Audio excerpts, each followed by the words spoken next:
Nakikipag-ugnayan na ang Embahada ng Pilipinas sa Filipino community para matuldukan na ang biktima ng illegal scam centers. Ang detalye sa Balitang Pambansa ni Bea Guzman ng Radyo Pilipinas.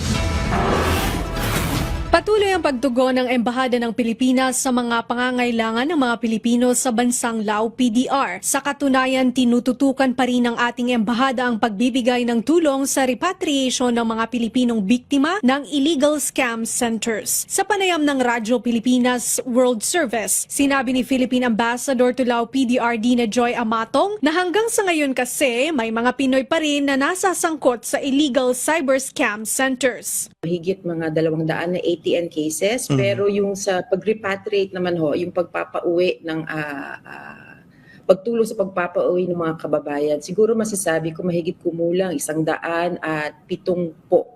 Uy, marami-rami na rin. Na tao ho ang natulungan natin last year. At para matiyak ang kaligtasan ng mga overseas Filipino worker, patuloy na nakikipag-ugnayan ang ating embahada sa Filipino community sa naturang bansa. Layunin nito na alamin ang mga hinaingat kinahaharap na problema ng mga Pilipino para agad silang matulungan. Matatanda ang noong nakaraang taon, umabot sa 125 mga Pilipino ang nabiktima ng illegal cyber scam centers, partikular sa Golden Triangle Special Economic Zone ng Laos. Mula sa PBS Radyo Pilipinas, Bea Gaza de Guzman para sa Balitang Pambansa.